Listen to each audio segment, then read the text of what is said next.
What's up, guys? This is the Nasima Reviews channel, and today we're going to be going over an in-depth review on the Jordan CP3.7s. Pricing will be in my description below after this video is uploaded. The official colorway is black, white, gym red, and cement gray, right there. Got these guys in a size 10.5, and yeah, that's the box. Getting into the shoe here, I'll give you guys a quick, little brief overview of the shoe, and then I'll start by going on materials.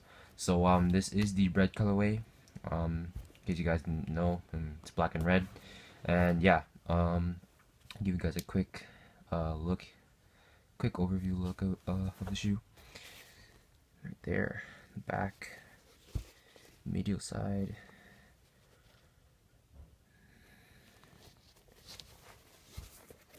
And there's the outsole. Alright, so let's get into some materials. This CP3 model has a rubber coated leather to it.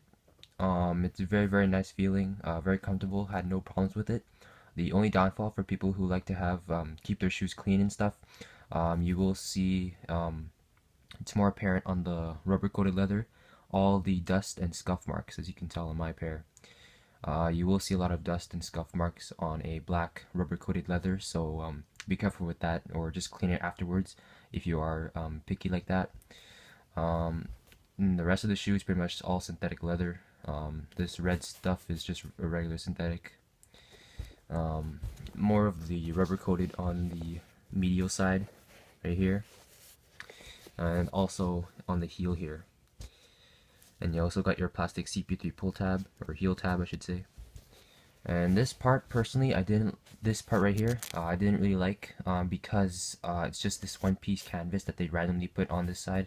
I don't know why they put it just random piece, but I personally don't like it. I think they should have kept it all rubber coated here. It would have looked a lot better too, but that's just my opinion. You also have a double layered mesh tongue right here. You also, because it's nylon in the back, and you also got more of that synthetic CP3 logo and the clear lace tab. You also have fly wire here, and yeah, that's pretty much all the materials. So let's get into the cushion of the shoe. The cushion right here is a IPS system foam cushion. What they used in this model is Podulite. You can see it right there, Podulite. And IPS, in case you guys were wondering, if you guys don't know what it is, IPS stands for Independent Podular System. It's just foam pods reacting independently on the forefoot here. It's very comfortable. Once broken, you will have to break these guys in before you actually feel each responsive pod working. So overall, it's a very nice cushion, nice foam. I think people were saying it's more longer lasting than Lunarlon, but I'm not really sure about that. I play in these a lot, and they feel just fine. There's no bottoming out yet, so I'm hoping they don't bottom out, because I don't know. I don't know how it would feel afterwards, if they did bottom out after long periods of playing in these. But overall, cushioning is very good.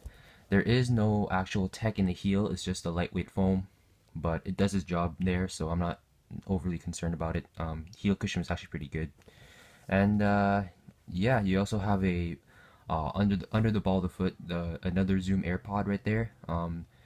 Over top of it is actually still that Podulite foam, but then they added the Zoom Air just because of CP3's foot scan. His highest pressure point is the ball of the foot, which is why they added the Zoom Air in there.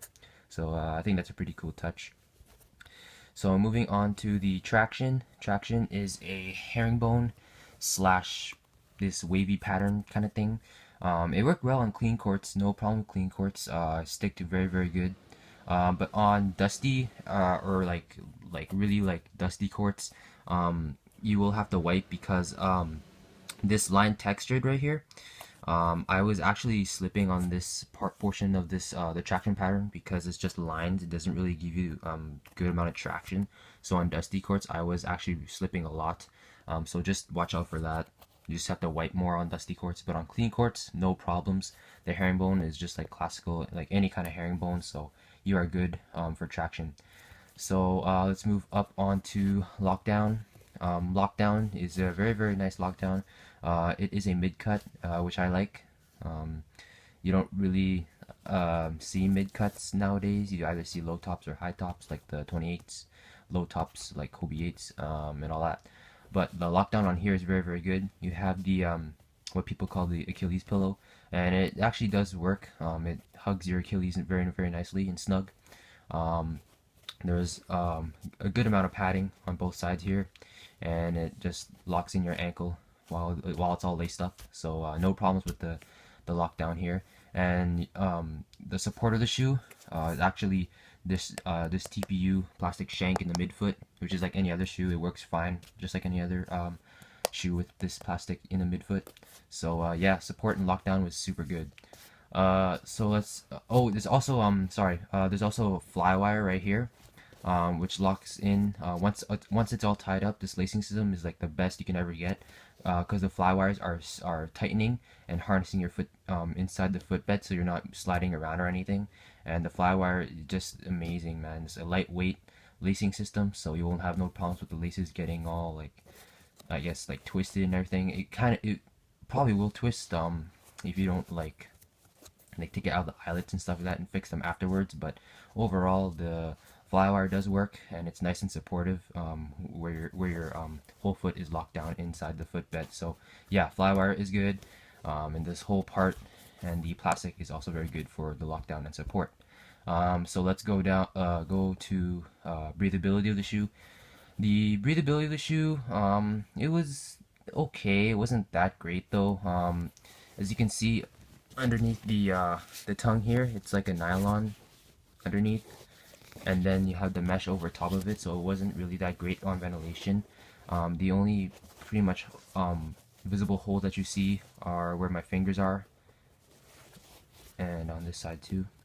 That's pretty much all the ventilation that you're getting.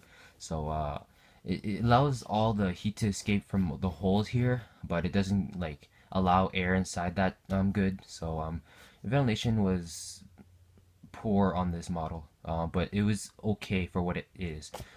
So for me personally, I don't sweat. My feet don't sweat as much as some other people's feet do. But yeah, this ventilation was not that good.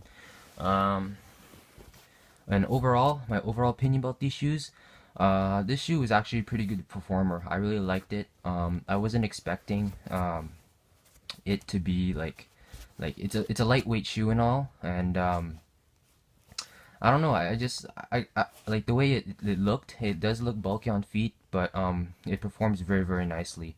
Ventilation was just the downfall for me personally. And then this part right here, like it just looks so weird to me.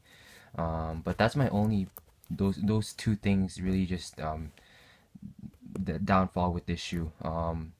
But everything else is pretty much on point. And also this stuff right here, actually forgot to mention this stuff right here just held me back on dusty courts. But overall, this shoe is a very good performer. If I were to give it a rate out of 10, I'd probably give it a solid 9. So yeah, that is my full in-depth review on the CP3.7s, and hope you guys liked it. Like this video, subscribe, and I'll see you guys in the next. Peace.